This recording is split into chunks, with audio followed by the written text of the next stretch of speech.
Donc c'est vrai que si nous vivons dans une société qui stimule constamment le bas astral, les bas instincts, le reptilien, en nous, ça va mal finir.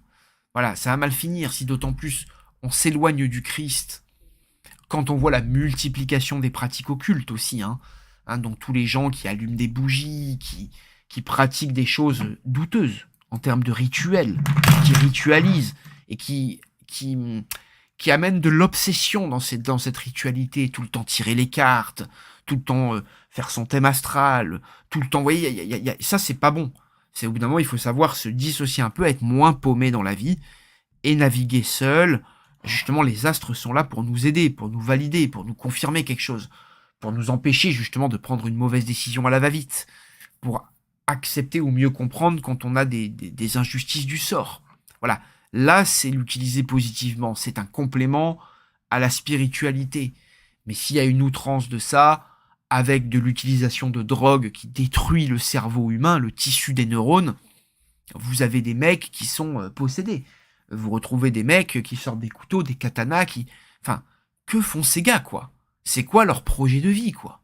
Enfin, je veux dire, encore à la limite, il y en a, ils essayent de battre des records de mass shooting, mais il y en a, tu les vois, ils sont là, ils pètent un câble, ils sortent un couteau, ils sont... C'est juste des animaux à qui on donne des outils, quoi. Franchement, c'est juste au-dessus de l'animal. On n'est pas bien haut. Donc, on voit une violence, un besoin de destruction qui est quand même exacerbé dans nos sociétés. Donc, évidemment, on pourrait, en tant qu'astrologue, savoir si une personne par rapport à une autre, on verrait que justement, chaque enfant n'est pas une plage vierge, une plage déserte, mais que chacun a sa personnalité et plus ou moins des tendances. Donc déjà, à la naissance, on pourrait faire un tri, et en amont, travailler sur ça. On pourrait, deuxièmement, le prévoir par l'astrologie, et savoir quand est-ce qu'une personne vit une mauvaise passe, des mauvais transits. Donc là, justement, on pourrait empêcher cette personne d'avoir des armes, d'avoir contact à des armes, d'avoir accès à des armes, d'avoir trop de liberté.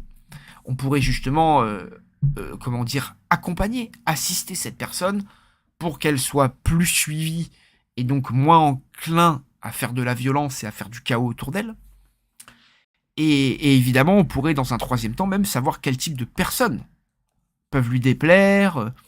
En faisant les synastries, on peut voir avec qui on n'est pas sur la même longueur d'onde, finalement. Donc on pourrait lui trouver le meilleur médecin, le meilleur psychologue, vous voyez, les meilleures substances peut-être médicales pour la soigner, parce que si, effectivement, c'est des gens qui sont malades, qui sont dépendants, qui ont des problèmes, des troubles trop profonds, il faut amener de la chimie. Au bout d'un moment, cette médecine-là, elle peut être utile. On va dire bien dispensée, elle peut faire du bien. Moi, je l'ai vu en séance avec des clients qui ont des troubles et autres. Certains passent par un petit peu de chimie, ça solutionne tout. Plutôt que de laisser aller sur un terrain sauvage et d'être en roue libre. Au bout d'un moment, un petit contrôle vaut mieux que pas de contrôle, surtout si c'est une personne qui est capable de faire du mal aux autres ou qui est susceptible de se retrouver dans des situations comme les sœurs Ferguson, comment elle s'appelait, Erickson. Ah bah ouais, ça va pas leur faire, ça aura pas fait de la bonne marque au téléphone après ça. Ouais, c'est clair. Donc moi, écoutez, j'essaie de finir sur une pointe d'humour, mais vous voyez, c'est des enfants qui ont grandi dans des conditions insalubres, d'où tout se confirme. Et apparemment, en Suède, en Norvège, j'avais vu que c'est ces endroits du Nord où il y a très peu de lumière. Et il y a des villages où il y a carrément que quelques personnes vivent. Et il y a une famille de métalleux de Norvège ou de Suède. J'avais vu un documentaire qui vivent. Genre, le village, c'est leur nom de famille. Et ils sont 4 ou 5 à vivre dans un endroit qui est perdu, dans le froid absolu, le manque de lumière absolu. Et ils sont full satanistes. Et ils prient dans des dieux noirs, des dieux sombres, les dieux du Nord, les dieux nordiques avec une approche assez satanique et tout. Donc j'avais vu plein de reportages comme ça et plein de types qui ont été dans le métal, que j'ai connus, avec qui j'ai fait des podcasts, comme par exemple La Voix du Phénix, vous confirmeront ça, que plein de métalleux, plein de gens dans la musique métal, rock, mais pas que, maintenant dans le rap aussi. On voit de plus en plus de messages satanistes qui sont véhiculés dans la musique. Donc d'ailleurs, on voit Aristote nous disait qui écoute le mauvais genre de musique deviendra le mauvais genre de personne. On a vu Ice Cube qui nous disait, le rappeur Ice Cube qui nous disait que la plupart des producteurs de rap américains sont ceux qui sont dans l'industrie carcérale. Donc ceux qui possèdent les prisons possèdent aussi les labels de musique pour inciter les jeunes à aller en prison par des musiques violentes, par la promotion des racailles, des déchets de la société, des drogués et autres. Au-delà de la violence dans la musique, et que ce soit dans le rock ou le rap, on a le cinéma qui en rajoute une couche avec toujours plus en plus de violence, d'engagement, de contenu pornographique, sans parler du porno. On a voilà toutes ces énergies qui envahissent quelque part le monde, toutes ces personnes qui font des pratiques malsaines et tout. Donc vraiment, je prie Dieu, quelque part, pour vraiment ces âmes perdues, qu'elles trouvent l'éveil, qu'elles trouvent une seconde naissance comme je l'ai trouvé, comme beaucoup d'entre vous l'ont trouvé.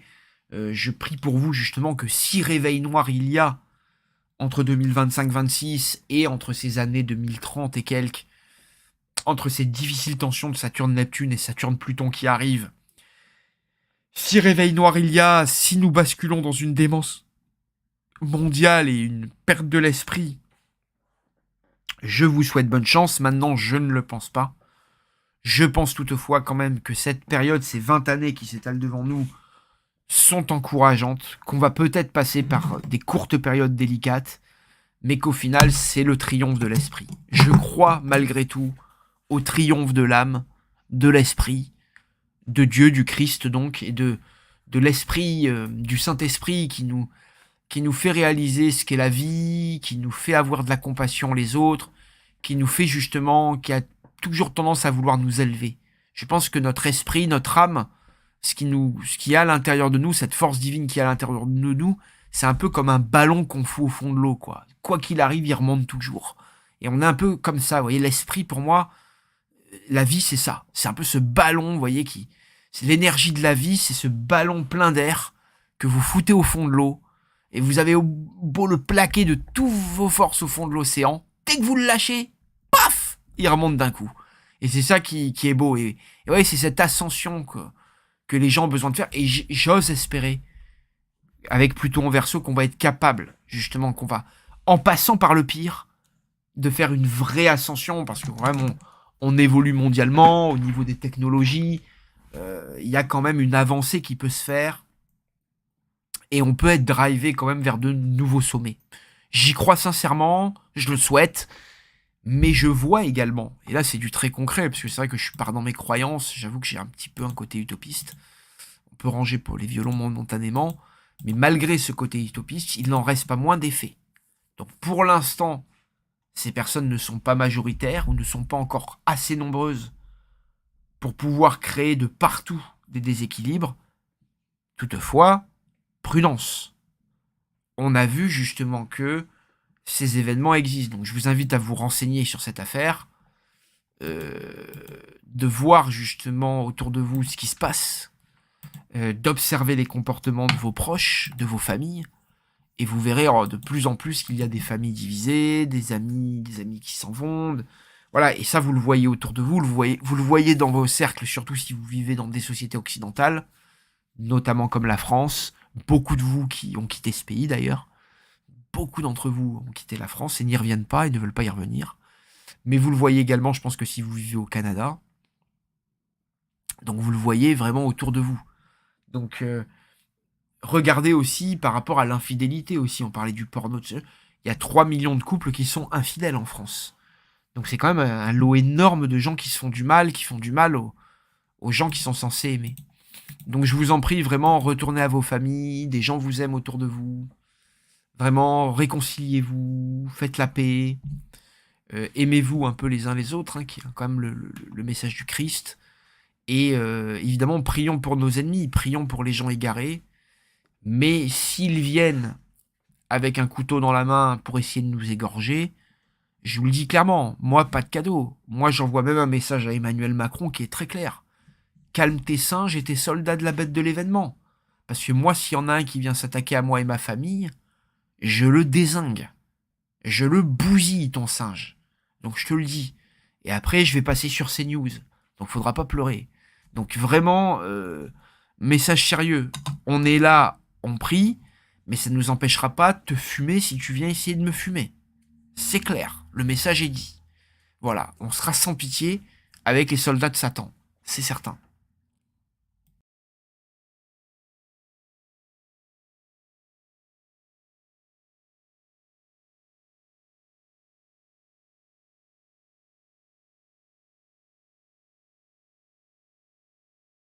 What's been happening to Nicholas Schreck since the last time we met? Well, we're entering phase 2 of Radio Werewolf's operation for world dominion.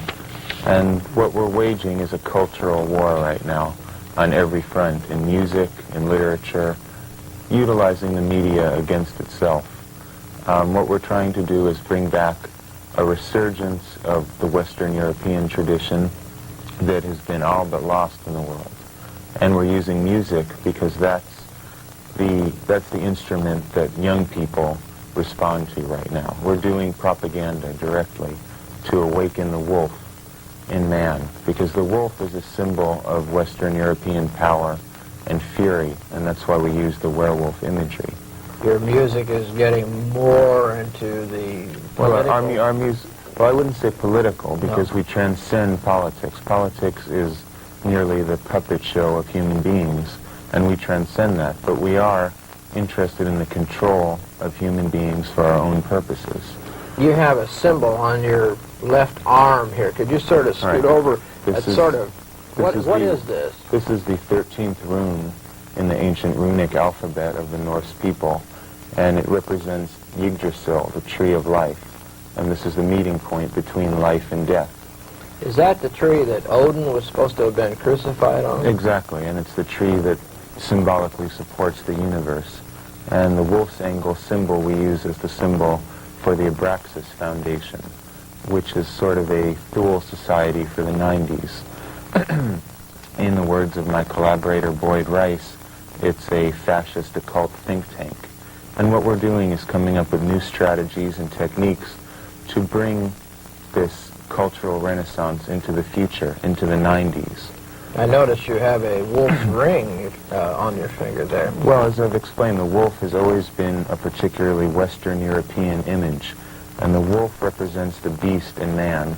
That's what we seek to unleash in humanity, because it's been repressed and tamed by Judeo-Christian values, and humanity because it's been repressed and tamed by Judeo-Christian values, and that above all is what we seek to eradicate. The wolf should be unleashed.